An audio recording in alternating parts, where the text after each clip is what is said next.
April is Bowel Cancer Awareness Month, but unfortunately, in this 2020, because of COVID-19, we haven't heard anything about bowel cancer awareness. And talking to me now is a lady, Emma Crowley, who has had a diagnosis of bowel cancer, and she's going to tell us a little bit about how important bowel cancer awareness is. So Emma, hello, good morning. And thank you very much for talking to us today. You're more than welcome, Frances. My pleasure. Great. Emma, so if you want to start, would you like to tell us a bit about your story, about how you were diagnosed in Certainly, the first place? In 2012, around Christmas 2012, I noticed that there was blood in my stools when I used to go to the bathroom, and I was having problems with particular food. But because of it being my bowels, I was too embarrassed to say it to anyone. I didn't go do anything about it. I just thought it was more stress than anything. In February 2013, my mum was diagnosed with pancreatic cancer, so that put everything on hold for myself. And my mum passed away in August 2013 from pancreatic cancer, and 10 weeks later, my symptoms were after getting so much worse that I couldn't go more than a mile without needing a bathroom. Okay. And I was getting very bad pains in my back. So I went for a colonoscopy on the 22nd of October, and on the 23rd I was diagnosed with stage 3 hereditary colorectal cancer. Okay. So the symptoms were, it was my back, blood, food, everything and anything was causing me problems, but I just ignored the symptoms. I put it down to the stress of my mum being ill at the time, the stress of her passing away, of going back to work. But as October was going on, it was getting worse. So I spoke to my GP. I explained, very embarrassed about this, but there is blood and it's not a good sign. So we organised a colonoscopy, and as I said, they wanted me to stay in that evening, but I said no, that I needed to come home and talk to my dad. And the following day then, because I was only just 39, so I was considered very young to have so many polyps on my colon, and obviously quite a large tumour, that it's hereditary. But as I'm adopted, I have no family, I had no medical history. Okay. So had I known that sooner, I obviously would have been checked more regularly from a younger age. So my treatment then, it was tough. It was very, very tough. I started on 6 weeks of radiation on my bottom. And I also was on oral chemo. So for every day I had radiation, I was doing oral chemo. Okay. Which was particularly hard, but stubborn and independent as I am, I made sure that I could drive myself in every day. You drove yourself in every day, Emma? I drove myself in. For chemo and radiation? Yeah, well, the oral chemo, I was taking that at home. Okay. So I used to then go into the bonds to get my bloods done, and I would go to CUH for the radiation. At the time, the bonds didn't have a radiation facility. So it was a very long 6 weeks. So that brought me up to Christmas 2013, but the whole idea of the radiation was to shrink the tumour. And in January 2014, the tumour did shrink. So January the 31st, I was operated on, and my large bowel, my colon, my rectum, everything was removed. And I now have a permanent ileostomy, a stoma, which is, to be honest, everything happened so quick that I didn't really think of the bag and what the bag would entail. Yes. But it did make a huge difference. I wasn't running for the bathroom all the time, and obviously the tumour had been removed. So I then started chemotherapy again, intravenous chemo, and then also I was having oral chemo as well at the same time. So I'd go in for a full day, and then I'd be on oral chemo for several days and that happened then for several months. And then in 2015, I actually went back to work, but in April 2015, I was then diagnosed with secondaries that the bowel cancer had spread. Okay. So we started another round of intensive chemo and quite a few surgeries. But I'm doing very well. I love my bag. I would do, there is, research will be very important to me. Yes. Because it is a curable disease, and it doesn't need to have the statistics it does. Yes. So Emma, just to recap there, thank you so much. I mean, you had a very difficult 2 years. So between 2013 and 2015, losing your mum and having all that treatment and diagnosis and a secondary diagnosis as well. You said you had symptoms for several months before going about them to find out anything.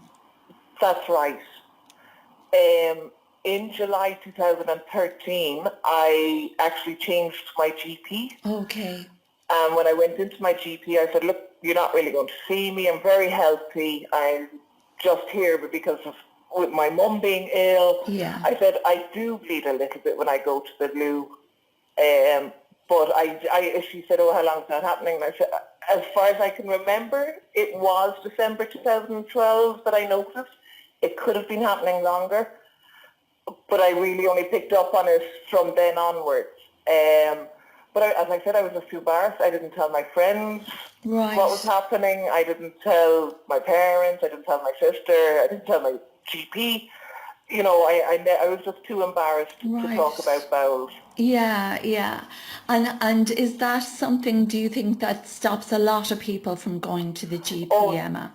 Definitely. Yeah. Definitely. And during this crisis now, people don't want to see their GP at all. Yes. So, you know, they don't want to, I suppose you kind of go into a little bit of a denial, and you try not to think it's the worst. But the sooner you go, the quicker it can be acted on, and things are still happening now. So, you know, we have to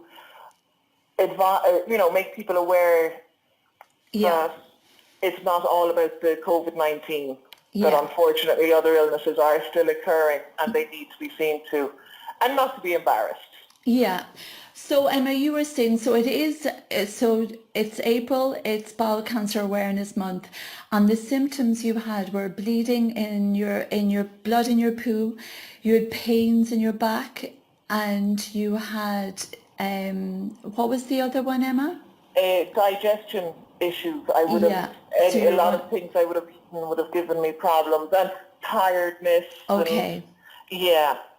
Okay, so these are the common symptoms. So blood in the poo, so changes in bowel habits, pain that isn't going away, and kind of bloating, this kind of thing.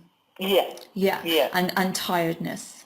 Tiredness, yes, which, as I said, I put all down to the stress of losing mum. Yes, and her being sick, exactly. And and the embarrassment. Why do you think we're embarrassed about talking about poo, Emma? Well, I'm not anymore. Yeah. I'm all about the poo and the bag, and I'll tell anyone about the bag. I think it's just a society we're in. Yes. You know, for a long time, cancer was taboo. Yes. You know, people didn't talk about cancer, and you weren't able to go anywhere to talk about it. We weren't aware of facilities. I mean, I'll be honest, prior to mum being diagnosed, we, in this family, were very lucky. We didn't have that much experience of cancer, and it was only when mum became diagnosed that then we became more aware of the facilities that are available to people, such as Breakthrough Cancer Research ARC, you know, that is still open. Yeah. That there are so many things to help people, but people with bowel, majority think when I was diagnosed with bowel cancer, people were saying, are you sure it's not breast? Yes. And I'm saying, no, I'm fairly certain the doctor told me it's bowel, not, Yes.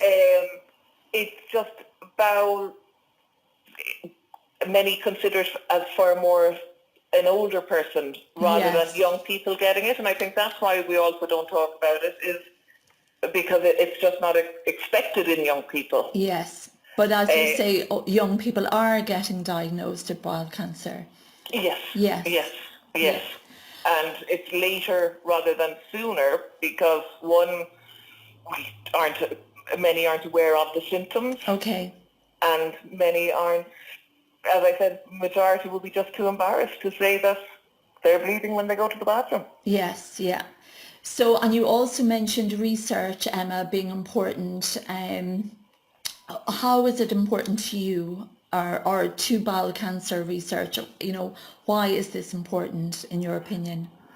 Well, there's so many different types of mutations of the bowel cancer that trying to find a specific chemotherapy drug that will suit the different mutations of it. Yes. I know myself, I would be asking my oncologist several times, is there any trial drug? I'd be willing to do trials, but because of the mutation that I had, they weren't open to me. Also, there weren't many trials at that particular time. But I do believe research is the foundation for many cures, even if it's not a cure, to make something easier for someone who's suffering at the time, that it's not, you may be trying one drug, but another may actually be more suitable. So it's a combination of factors. Yeah, so it's about understanding the disease, so understanding the different mutations causing the different types of bowel cancer, and then how best to treat it with different chemotherapy drugs, and to and to identify new chemotherapy drugs all the time. That's yes. Yeah. And for yourself, you say you're well now and you love your bag. Yes, I do. Yeah. I do. I do. I have my stoma now 6 years since January. And it has made a huge difference in my life. I mean, I'm back playing tennis, I go to the gym, I'm doing spinning, I can swim. Great. Yeah. There's all with the bag, Emma, yeah? All with the bag, yeah. People think, with the bag you can't do anything, that's it, sit at home. Now, I'm very lucky. I took to it initially I didn't take to it, as in my body didn't respond to it. So eventually when it did start working, I loved it. It meant I could get out. I didn't need a bathroom within a mile of my home. I could travel, I could go places. I've gone abroad with it. As I said, I've been swimming, I play tennis regularly. Great. I can do gym, I do spinning. I love it. All doors are open to me now. That's wonderful. So it sounds like you have a very active life now, Emma? I wouldn't say I look it. I do enjoy my food. I have to be particular about certain things. Okay. There's a lot of foods I can't eat. The badder foods suit me better. Okay. Yes. Yeah. But, that's all. It's trial and error. You learn what does and what doesn't suit. And I work around that. If I know in the morning the bag may be busier. Yes. So I wouldn't plan to play tennis at 9 o'clock in the morning. Sure. I've learned to live with it. As I said, I do. I love it. I love Great. it. That's the long and the short of it. It has made a huge difference to my life, and I'm still 6 foot up, which is always good. Super. So what would you like, so the last few days of April and Bowel Cancer Awareness, what would your message be to people who might be worried or might have an inkling or might have a family history as well? You mentioned the family history, Emma. What would you like the message to be? Don't ignore it. Okay. Yeah. So don't ignore symptoms, don't ignore the family history. Don't put that on the long finger and say, I'll do something about it another time. Do it now. Yeah. And we also touched on the fact that there is COVID-19 restrictions at the moment, but GPs are open. Exactly. Yeah. And, you know, if you're not happy with your GP and you still think, you know, there's something, try a different GP. Okay. That's, you know, unfortunately there are some GPs who may say, oh no, you're too young. Okay.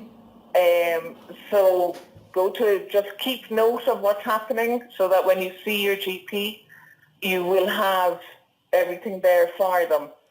And just don't ignore the symptoms. Great. You know, Yeah. a lot of people who are diagnosed, many people I should say, who are diagnosed with bowel cancer don't require bags because it's gotten soon enough. Yeah. So the quicker people go with their symptoms, the less invasive possibly their treatment will be. Yeah. Yes. Yeah. Yes. Yeah. Okay. Emma, thank you so much for that. I do understand that it's so important that we get those messages out there, and April is Bowel Cancer Awareness Month, but 12 months of the year is also bowel cancer awareness. Exactly. Yeah. Yes. Yeah. Yes.